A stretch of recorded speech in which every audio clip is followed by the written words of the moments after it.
आज का हमारा फर्स्ट क्वेश्चन है दोस्तों, निम्नलिखित युग्मों में से कौन सी भौतिक राशि है जिसका पीमी सूत्र एक समान नहीं है। तो हमको बताना है दोस्तों कि दिए गए ऑप्शन में ऐसा कौन सा ऑप्शन है जिसके बीमी सूत्र यानी डायमेंशन एक समान नहीं है। ऑप्शन बी की बात करें दोस्तों, ऑप्शन बी की बात करें तो कार्य और ऊर्जा को जो मात्रक होता है दोस्तों जूल होता है।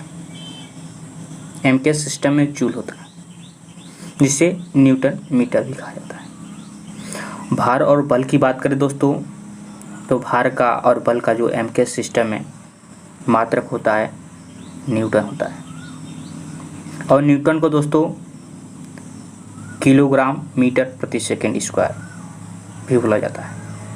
ऑप्शन सी की बात करें दोस्तों तो आवेग और संवेग।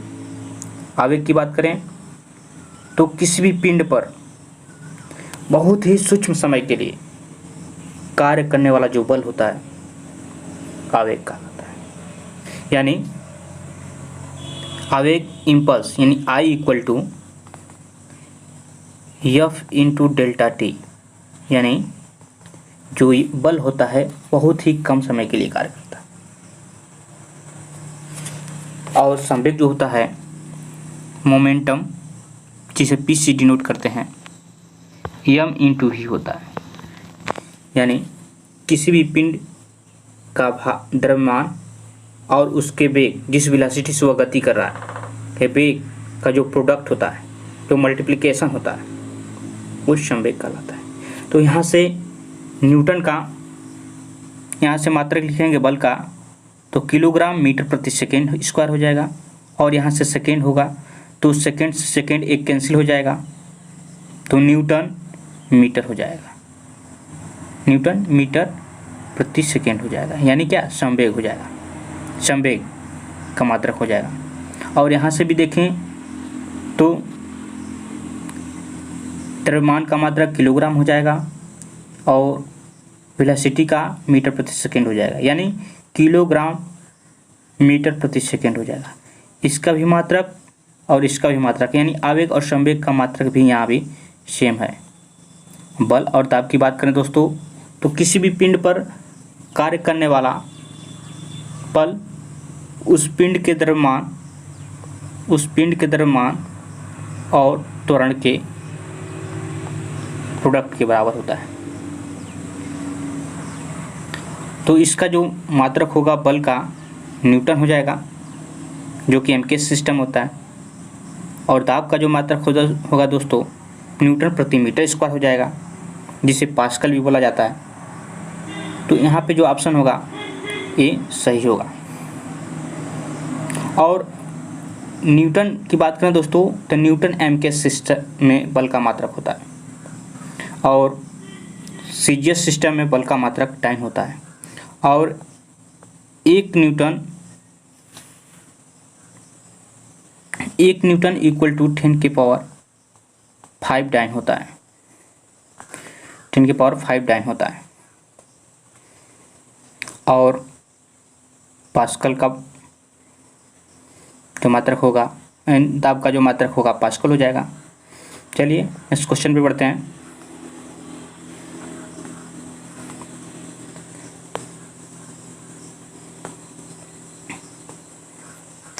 दो वेक्टर जिनका मान अलग है, हमको बताना है दोस्तों कि ऐसा कौन सा ऑप्शन है जिसमें दो वेक्टरों का मान समान नहीं हो सकता है। तो वेक्टर की बात करें दोस्तों तो ये एक प्रकार की भौतिक राशि है। मुख्यतः भौतिक राशियाँ तीन प्रकार की होती हैं। पहला जो होता है वेक्टर क्वांटिटी होता है जिसे सदिश राशि बोलते हैं, और दूसरा जो होता है स्केलर क्वांटिटी होता है जिसे अदिश राशि बोलते हैं, और तीसरा जो होता है दोस्तों टेंसर क्वांटिटी होता है जिसका मैग्नीट्यूड और परिमाण समय के साथ बदलता रहता है।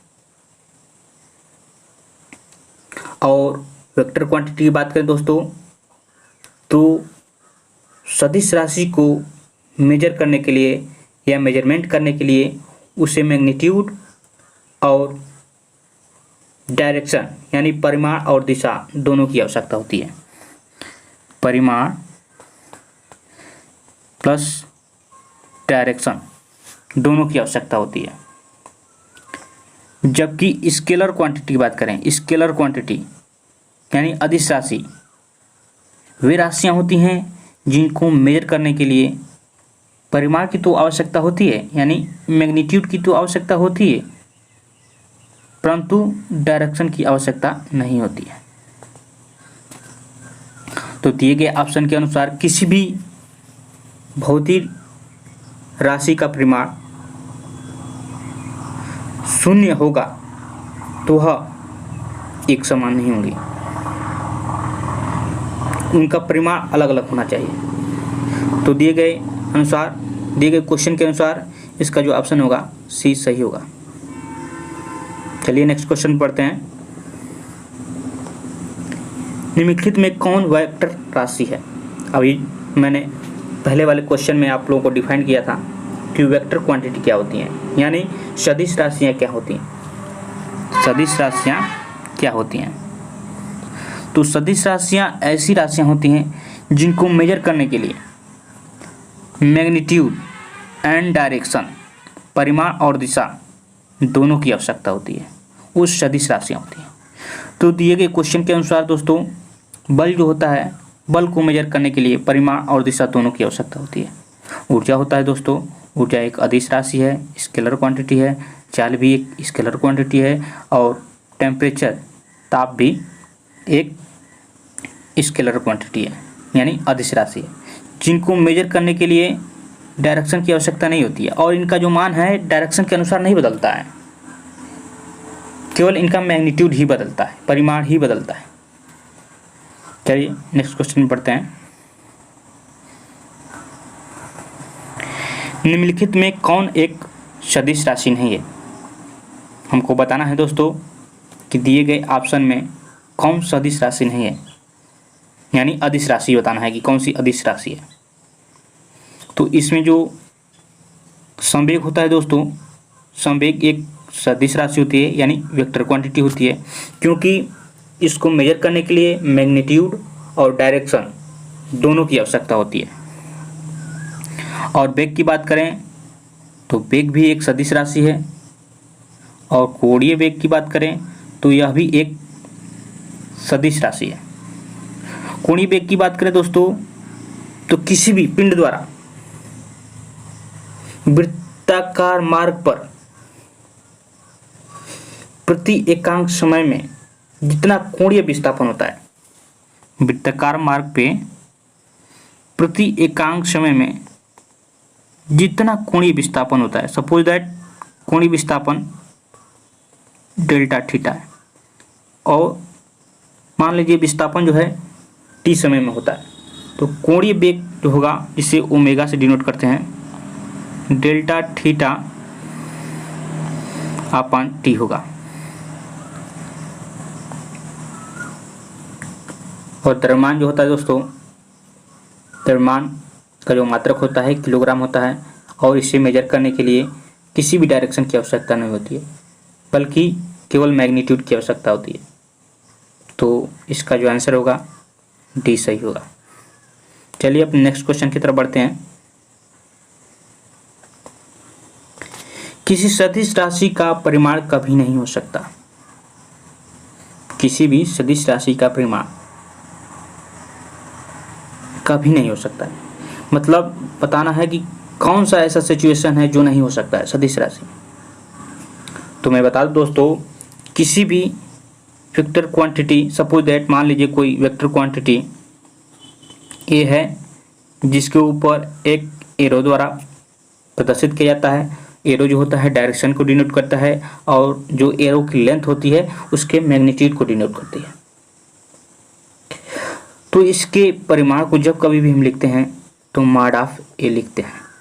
और हम जानते हैं दोस्तों कि जब कोई भी राशि या न्यूमेरिकल वैल्यू मॉड में होती है तो वह केवल धनात्मक होती है, ऋणात्मक नहीं हो सकती है। तो इसलिए हम कह सकते हैं किसी भी वेक्टर राशि का यानी किसी भी भौतिक राशि सदिश राशि का परिमाण ऋणात्मक नहीं हो सकता।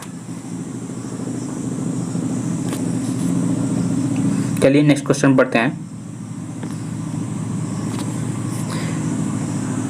अदिश राशि कौन है? दिए गए ऑप्शन में दोस्तों हमको बताना है कौन अदिश राशि है। तो ऊर्जा जो होता है दोस्तों एक अदिश राशि है, क्योंकि इसको मेजर करने के लिए क्यों मैग्नीट्यूड की आवश्यकता होती है, दिशा की आवश्यकता नहीं होती है। तो दिए गए ऑप्शन के अनुसार ऑप्शन ए सही होगा। और बल आघूर्ण की बात करें जिसे टाउ द्वारा डिनोट किया जाता है, और टाउ इक्वल टू होता है एफ इंटू डी होता है। यानी बल आघूर्ण के डेफिनेशन के बारे में बात करें तो किसी भी पिंड पर कार्य करने वाला वह बल जिसके कारण वह पिंड किसी बिंदु पर रोटेट कर सके तो वह बल आघूर्ण कहलाता है। और बल आघूर्ण के फार्मूला की बात करें तो उस बल और जिस बिंदु के पर हुआ घुमा रहा है बल, उसके बीच की जो लंबवत दूरी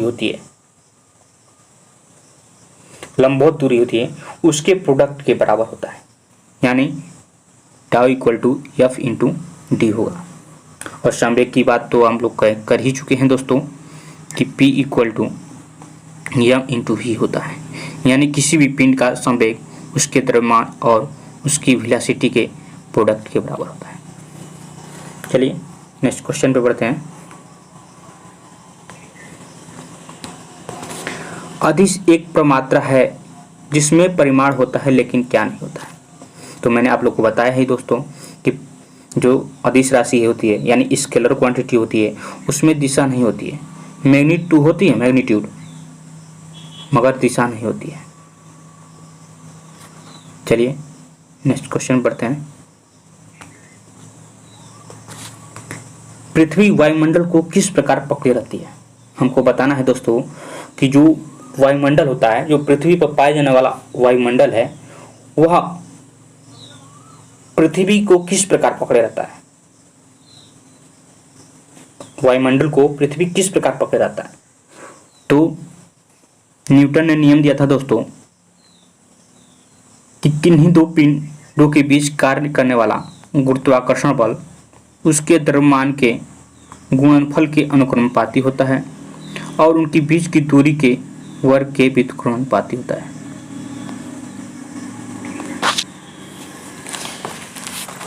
तो गुरुत्वाकर्षण बल के कारण जो वायुमंडल में पाए जाने वाले जो पार्टिकल होते हैं, जो कण होते हैं, वो बंधे होते हैं और वह पृथ्वी के चारों तरफ एक छल्ला बनाए हुए रहते हैं। तो इसके अनुसार जो आंसर होगा दोस्तों ये सही होगा। पृष्ठ तनाव की बात करें दोस्तों, सरफेस टेंशन की बात करें तो किसी भी द्रव का वह गुण जिसके कारण वह न्यूनतम क्षेत्रफल प्राप्त करने की कोशिश करता है